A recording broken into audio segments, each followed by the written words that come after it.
Hey, sorry about that. I don't know what happened. Mic check, mic check. 1, 2, 3, 4, 5, 6, 7, 8, 9, 10.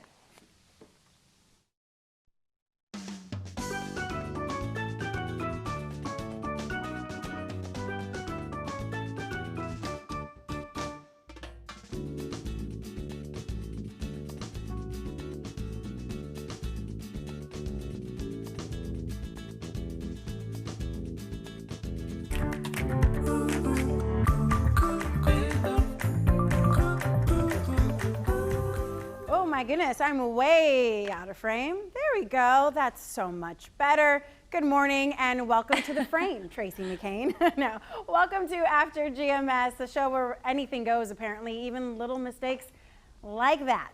All right, so I'm Tracy McCain, making mistakes already in the studio.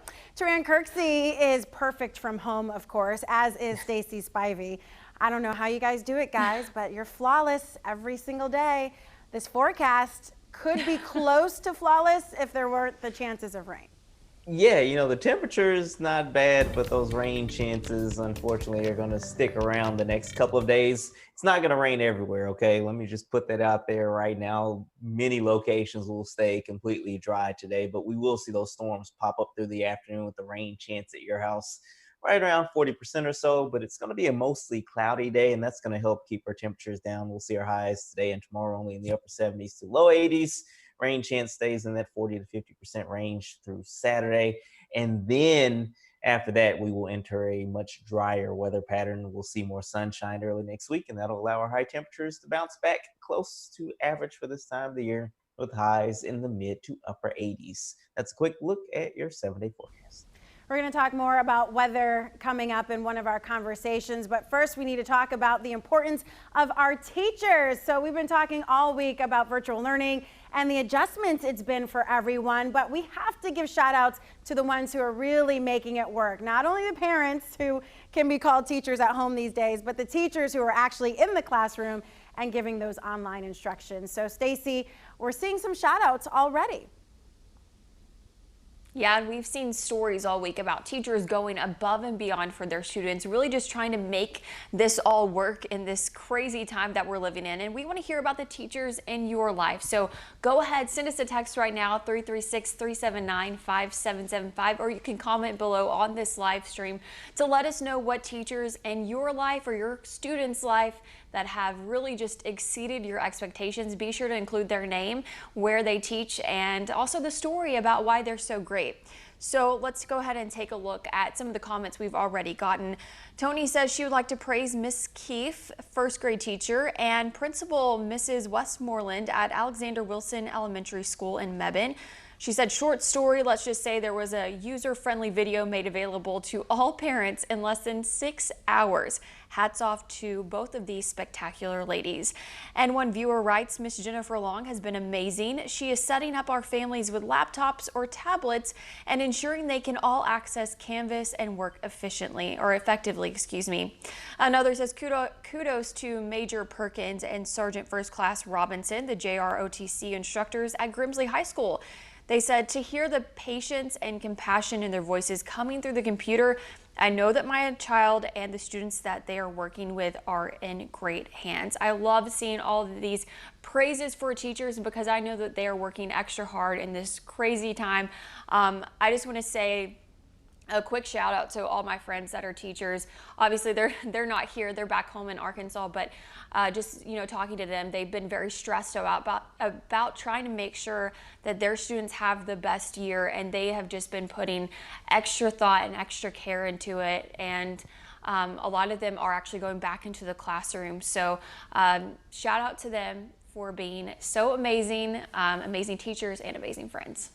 Yeah, I'm going to extend that to all the teachers, not only in the triad, but, everywhere. They are not only at risk, putting themselves at risk for COVID-19, but they are doing a tremendous job trying to ease the fears of their students and making sure that, they know everything is okay. And I think that's probably harder than probably going into work themselves, is calming all of the teachers, all of the students and their parents down a little bit. Little known fact about me, I went to college to become a teacher. I said then, and I maintain now, it's the hardest job in the world, which is why I couldn't do it. I was in the classroom for just a few days and I was like, I need to switch my major. So, I did, and I went to something a little less hard here. I really don't think that what we do is, hard as in terms of like teaching and being responsible for someone's development. I'm responsible for information and I take that seriously, but when you think about little minds and what you're doing with them, you've gotten to be an incredible person. So didn't work for me, although I do think I'm incredible. I just couldn't do it. But Taran, you did manage to do it for a few years, and that experience was probably with you forever. Oh yeah, it definitely puts everything into context. That's why you will rarely hear me complain about any type of work or anything like that, because teaching is extremely difficult. And you all said it best. I just want to give a shout out to not only the teachers but the staff and everyone involved in this situation, especially this year, teaching students, and that includes you parents too. I thank my lucky stars I'm not a parent, because I don't know how you guys are doing it, but you all are making it happen. And we're going to get through this, as we like to just try to keep it positive here. Sooner rather than later, I know we're getting closer and closer to a point where we can get back to some sense of normalcy, but even in normal times, teaching is certainly a very difficult thing, and we want to give our kudos to all the teachers out there. Yeah, when you think of like the list of things that are super hard in life, it's like, I don't know, being a politician, being a teacher, and that's it. I mean, they're like that important in children's lives and in parents' life too, because when you're not able to be with your child, you send them to school with their teacher. So they are that important in the development of all children's lives. So yeah, kudos and shout outs to all the teachers. Thank you for all you do. And as Taran mentioned, not just in a pandemic, but every day, because you're so important. And I just can't say that enough. So Stacy, do you have a few comments that you want to get to? Yeah, actually, Amy said, shout out to Miss King at Guilford County Virtual Academy. She has responded quickly and with empathy to my 7th grade daughter, Carly.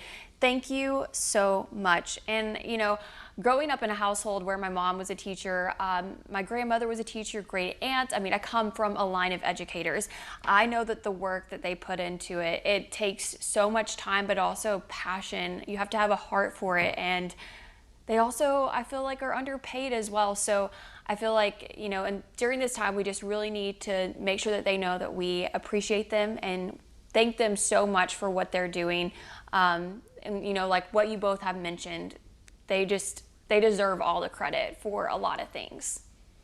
Yeah, they do. And you can keep that conversation going. I know Stacy had posted something on her page earlier. You can always use the hashtag #GetToIt.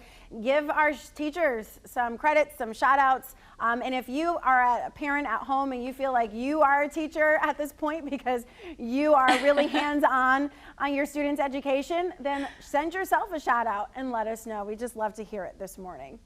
All right, let's go ahead and get to your morning headlines. The head of education in North Carolina says server issues need to stop. Wednesday, NC Ed Cloud, the server our state uses for online learning portals, including Canvas, was down for nearly 4 hours, making remote learning impossible for students during that time.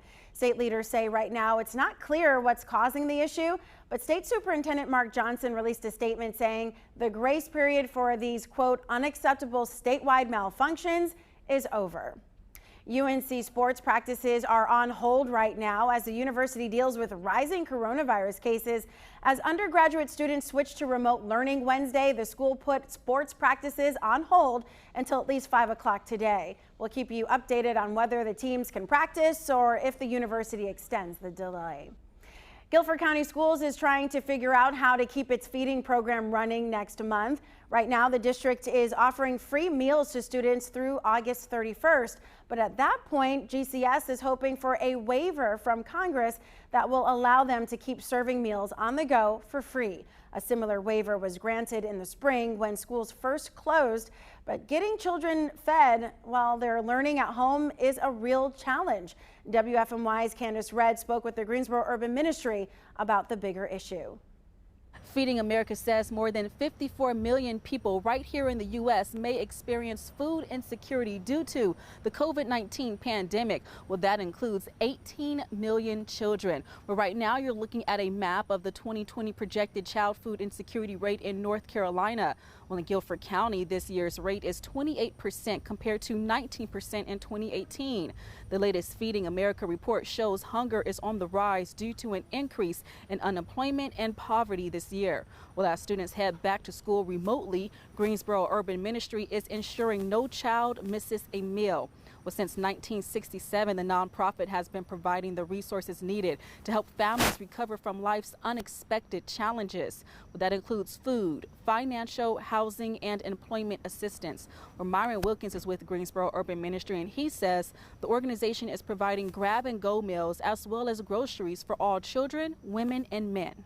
People can come and get meals to go both at breakfast time and at lunchtime. In addition to that, as I mentioned before, if families are needing groceries, they can come 2 times a month. But if there are unique needs for families for a reason, we will talk with them and do whatever we can to get as much food as folk need so they can feed their families. You can get involved in the fight against hunger by simply making a financial donation if possible. If not, you can always donate non-perishable food items to the food pantry. For more details on that, all you have to do is visit our website, WFMYnews2.com. All right, let's get to our next conversation. Taran, I think you're going to like this. We are talking about your favorite weather. Stacy, so let's set this up before we let Taran kind of take over here. Right.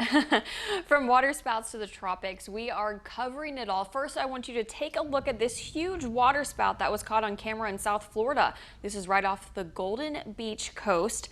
The waterspout did come on shore briefly as a tornado, but luckily there were no injuries, just some reports of downed trees and power outages.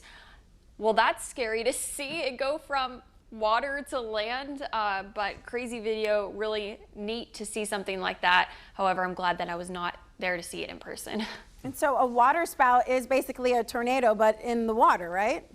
Yeah, it's similar. You have a couple of different types of water spouts. You have the kind that are essentially regular tornadoes that either move over water or just form over a lake or form over the ocean or something like that. Then you have regular water spouts, which the physics is similar, but they form a little bit differently, and they're usually weaker, but not always. And so if you're ever paying attention to what's happening at the coast, sometimes you get these tornado warnings at the coast, and what's happening is water spouts are just moving inland, and so they issue the tornado warning. Definitely a interesting video there that looks like one of a stronger water spouts that you will see right there. So definitely a cool video. I've seen a lot of tornadoes in person, probably 20 or 30 or so, but I've never seen a water spout yet. That's on my bucket list. I'm hoping to do that. So I need to keep going to the beach, I guess, for science, not for enjoyment.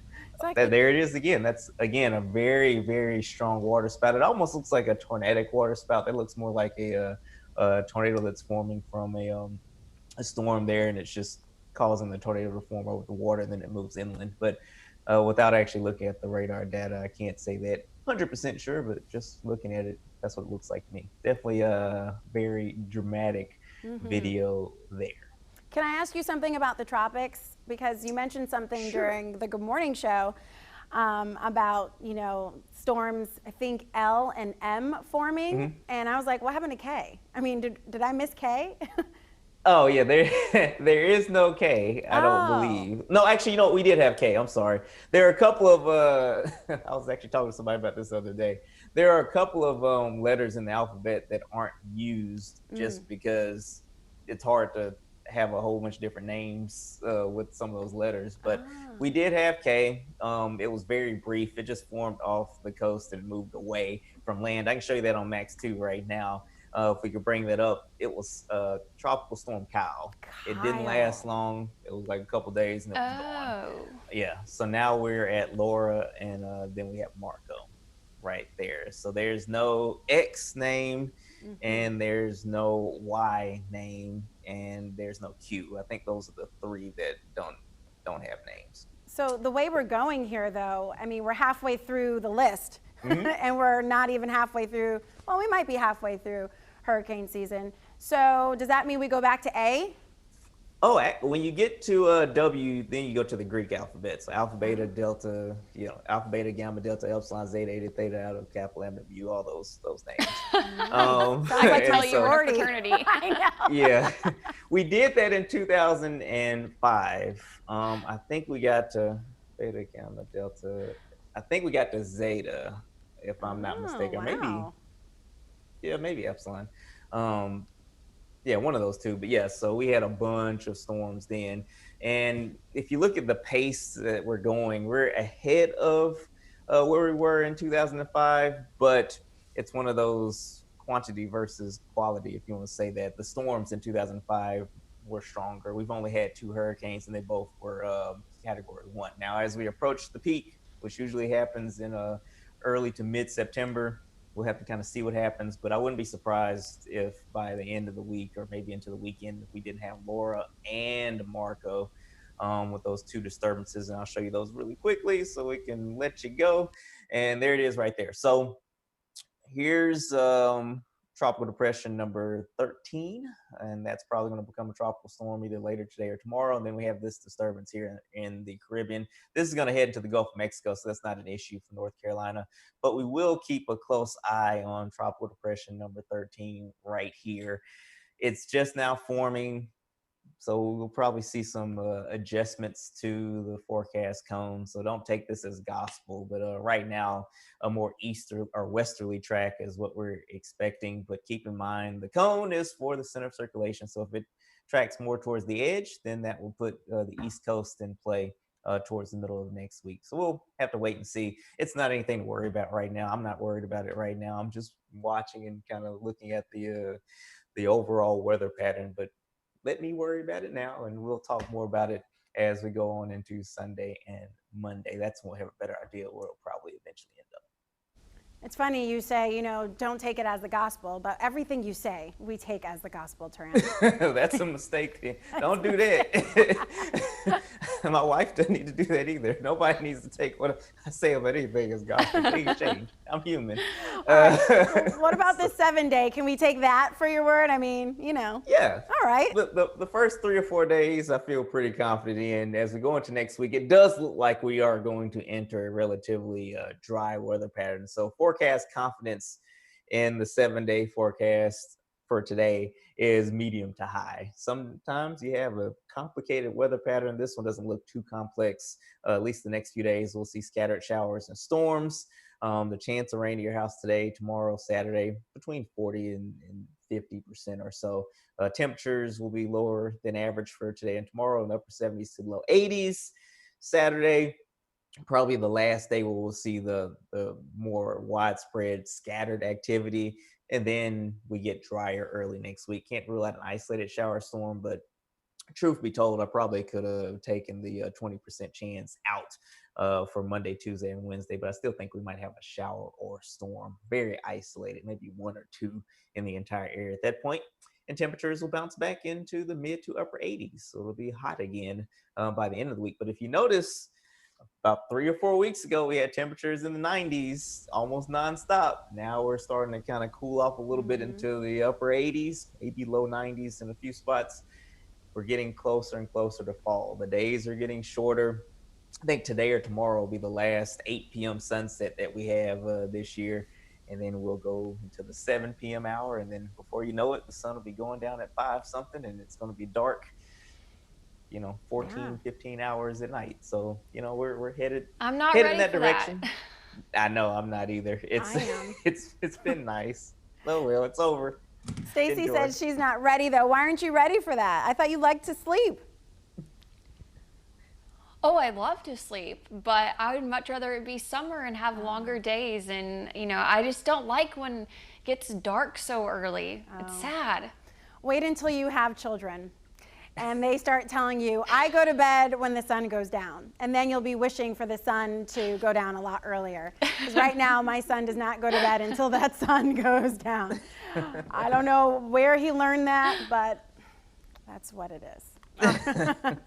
All right, so we talked a lot about weather today. Hopefully tomorrow, Stacy, oh, you're not here. I was going to say we can talk about shopping or pink or other things that we love. But enjoy your weekend. And enjoy your day, everybody. We'll be back tomorrow with more After GMS conversations. In the meantime, stay safe.